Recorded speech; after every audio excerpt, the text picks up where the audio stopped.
Anti depressant drugs कौन सी होती है? बेसिकली एंटी डिप्रेसेंट कौन सी होती है? एंटी डिप्रेसेंट किसे कहते हैं? उससे कहते हैं जो डिप्रेशन को रिड्यूस करती है। सही।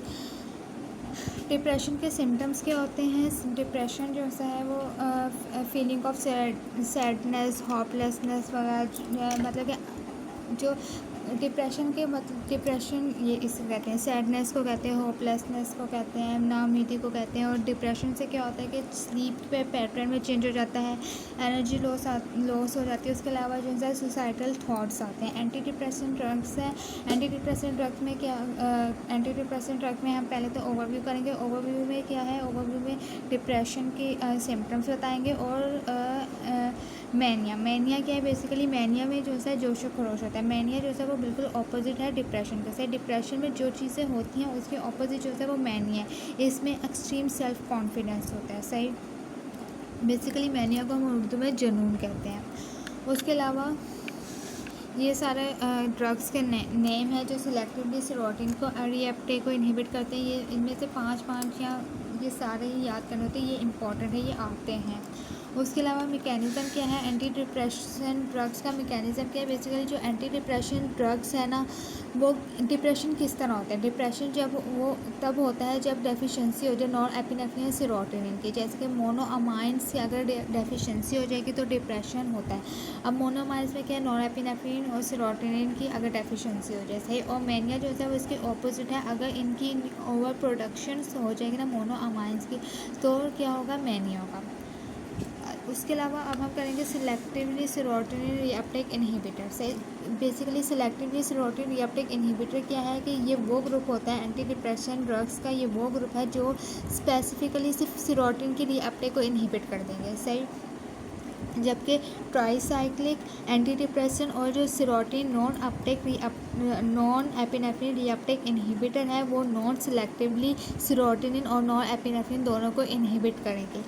सेरोटोनिन SSRI जो है वो सिलेक्टिवली सेरोटोनिन को इनहिबिट करेंगे, जबकि SNRI जो है वो नॉन सिलेक्टिवली सेरोटोनिन और नॉन एपिनेफ्रिन को इनहिबिट करेंगे। उसके अलावा जो SSRI है जो सिलेक्टिवली सेरोटोनिन रीअपटेक इनहिबिटर है वो ब्लॉक कर दे मस्कुरेनिक रिसेप्टर्स को भी ब्लॉक करते हैं, अल्फा एडिनर्जिक हिस्टामिनिक रिसेप्टर्स को भी ब्लॉक करते हैं।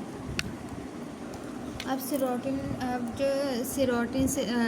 सिलेक्टिवली सेरोटोनिन रीअपटेक इनहिबिटर्स है उनमें कौन कौन से ड्रग्स आते हैं? उसमें फ्लोरोक्सीटिन आता है, एसिटालोप्राम आता है, फ्लोरोक्सीमाइन आता है, सर्ट्रालाइन आता है, पैरोक्सीटिन आता है। अब इनका एक्शन क्या है कि ये जो है सेरोटोनिन की रीअपटेक को इनहिबिट कर देते हैं, जिसके रिस्पॉन्स में क्या होता है कि सेरोटोनिन की कंसंट्रेशन जो होती है साइनेप्टिक क्लेफ्ट में जो है वो इंक्रीज़ हो जाती है। तो उसके अलावा जो ये एंटी डिप्रेसेंट ड्रग्स है जैसे कि सिलेक्टिवली सेरोटोनिन रीअपटेक इनहिबिटर्स, जो ये ड्रग्स है ये सारी सिटालोप्राम, एसिटालोप्राम, पैरोक्सीडिन, फ्लोरोक्सीमाइन, सर्ट्रालाइन, ये सारे जो है ये क्या है? बेसिकली ये अपना इफ़ेक्ट जो है वो 2 वीक के बाद प्रोड्यूस करते हैं।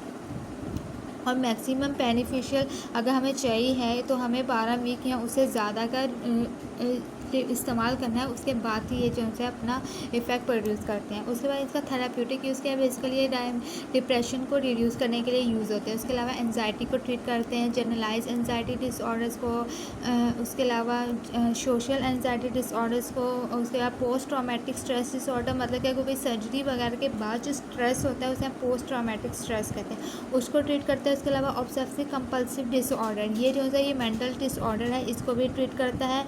उसके अलावा मेंस्ट्रुअल डिस्फोरिक डिसऑर्डर, बेसिकली जो प्री मेंस्ट्रुअल जो मेंस्ट्रुएशन से पहले का जो है डिप्रेशन या उस वजह से जो इरिटेशंस होती है ना, उसको ट्रीट करता है। उसके अलावा बुलीमिया नर्वोज़ा के लिए हम जो है फ्लोक्सीडाइन ड्रग जो है वो देते हैं बुलीमिया नर्वोज़ा के लिए। अब बुलीमिया नर्वोज़ा क्या होता है? बेसिकली ये पेशेंट्स क्या करते हैं? पहले बहुत ज़्यादा खा लेते हैं, खाने के बाद ये जो है सेल्फ इंड्यूस वॉमिटिंग करते हैं, मतलब कि अपने मुंह में कुछ डाल के वॉमिटिंग खुद ब खुद ही कर लेते हैं, तो इसको बोलते हैं बुलीमिया नर्वोसा। उसके अलावा इसकी फार्माकोडायनामिक्स क्या है कि हिपैटिक डिजीज़ में जो है हम कॉशियसली देते हैं। उसके अलावा इनकी जो है हाफ़ लाइफ जो है वो 16 से 36 आवर्स तक होती है, जबकि फ्लोरोक्सीडिन की हाफ़ लाइफ जो है वो लॉन्गर होती है, 50 आवर्स तक होती है। उसके अलावा इसके एडवर्स इफ़ेक्ट में क्या है, एडवर्स इफ़ेक्ट हम जो है यहाँ से भी कर सकते हैं, दूसरा यहाँ से भी कर सकते हैं और जो यहाँ लिखे हुए हैं वो भी कर सकते हैं। ये इट्स ऑन यू कौन से करने हैं कौन से नहीं करने। एडवर्स इफेक्ट बेसिकली क्या है, हेडेक है, स्वेटिंग, एनजाइटी जीआईटी ट्रैक में इन्फेक्शन इफेक्ट कॉज कर सकता है, जैसे nausea, vomiting, diarrhoea, weakness, fatigue, sexual dysfunction वगैरह ये सारे हैं। अब इसमें स्लीप डिस्टर्बेंस मतलब कि इंसोमिया कॉज करवा सकता है ये। उसके अलावा सेक्सुअल डिसफंक्शन करवा सकता है। उसके अलावा बच्चों में, अगर हम बच्चों में और टीनेजर्स में जो एंटी डिप्रेशन देते हैं ना, तो उसके रिस्पॉन्स में हमें जो सी रिपोर्ट मिलती है ना, जो वो ये कि उनमें जो है सुसाइडल आइडियाज़ जो है वो ज़्यादा बढ़ जाते हैं as a result of SSRI के ट्रीटमेंट्स की वजह से उनमें सुसाइडल थाट्स जो है वो आती हैं बच्चों में से। उसके अलावा जो फ्लोरोक्सीटीन, फ्लोरोक्सीमाइन और सर्ट्रेलाइन जो है वो बच्चों में जो ऑब्सेसिव कंपल्सिव डिसऑर्डर है उसको ट्रीट करने के लिए देते हैं, जबकि फ्लोरोक्सीटीन जो है और एसिटाइलोप्रेम जो है वो चाइल्डहुड डिप्रेशन को ट्रीट करने के लिए देते हैं। उसके अलावा जब इन SSRIs की ओवरडोज हो जाती है तो क्यूटी प्रोलॉन्गेशन, और बेसिकली एसिटाइलोप्रेम की ओवरडोज से जो है वो क्यूटी प्रोलॉन्गेशन हो जाती है और सीजर्स होते हैं। अब उसके अलावा सेरोटोनिन सिंड्रोम, ये जो है काफ़ी इंपॉर्टेंट है। सेरोटोनिन सिंड्रोम जो है ये पूछते हैं सेरोटोनिन सिंड्रोम के सिम्टम्स, और ये जो है वो ऑस्पी में आता है। अब सेरोटोनिन सिंड्रोम के सिम्टम्स क्या है, बेसिकली हाइपरथेरेमिया है, मसल रिजिडिटी है, स्वेटिंग है, मायोक्लोनस है। इसमें क्या होता है कि सडन इनवॉलेंट्री हो जाती है, जो मसल की कॉन्ट्रैक्शन हो रही होती है तो अचानक से वो इनवॉलेंट्री हो जाती है, मतलब कि काम नहीं करते मसल सही।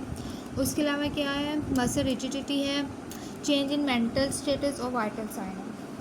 उसके अलावा कंटिन्यूस डिसफंक्शन के सिम्टम्स भी जो है पूछते हैं, ये भी इम्पॉर्टेंट है। इसमें क्या होता है कि हेडेक होता है, मलेशिया होता है, मलेस क्या है बेसिकली बेचैनी, बेकरारी को कहते हैं हम बेसिकली। उसके अलावा क्या होता है, फ्लू लाइक के सिम्टम्स आते हैं, चेंज इन स्लीप पैटर्न होता है, नर्वसनेस होती है, ये सारा। उसके अलावा एंजाइटी डिसऑर्डर्स, डोजीनेस वगैरह, ये भी जो है उसके एडवर्स इफ़ेक्ट है SSRIs के। अब हम करेंगे